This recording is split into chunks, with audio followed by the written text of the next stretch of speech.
Welcome to Musical Matinee here on Turner Classic Movies. I'm Dave Karger. At the Academy Awards ceremony in 1940, Gone with the Wind dominated the proceedings, but it didn't take home the Oscar for Best Actor. Clark Gable lost to Robert Donat for his leading role in the 1939 drama Goodbye, Mr. Chips.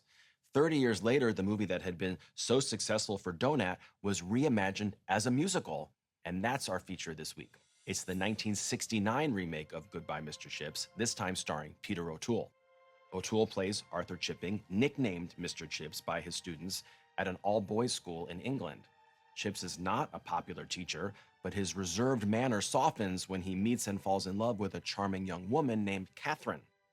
In 1939, Greer Garson made her film debut playing Catherine in the original adaptation of James Hilton's novella, also called Goodbye, Mr. Chips. For this 1969 version, the character was expanded and rewritten, turning Catherine into a musical star of the London stage in order to showcase the talents of the actress playing her, Petula Clark. 5 years earlier, Clark had become an international singing star with her signature hit Downtown, and she came to this film having just starred alongside Fred Astaire in the 1968 musical Finian's Rainbow. As you'll see, much of the musical weight of this movie is carried by Petula Clark, but Peter O'Toole does perform his own songs in a style that's reminiscent of Rex Harrison in My Fair Lady, a blend of singing and speaking. The movie features an original score composed by Leslie Bricusse that earned an Oscar nomination. And like Robert Donat, Peter O'Toole was also nominated for Best Actor for playing Mr. Chips, although unlike Donat, he didn't win. I'll have more on that after you watch the film. From 1969, directed by Herbert Ross, making his big screen directorial debut, and co-starring Michael Redgrave, Goodbye, Mr. Chips.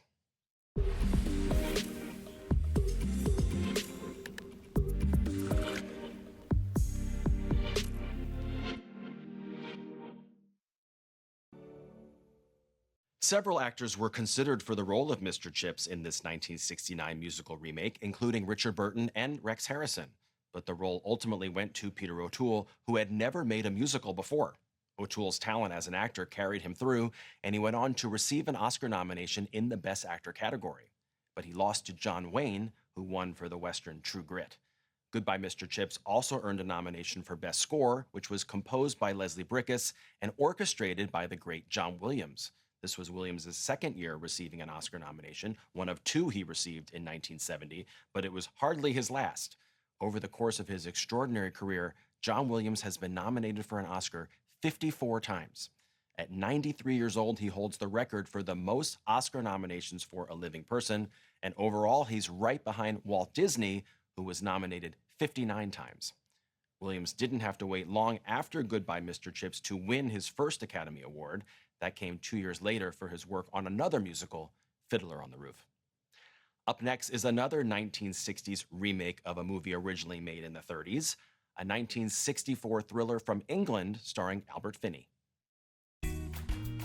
Next on TCM, Night Must Fall, then The World, the Flesh, and the Devil, and later, The Last Run.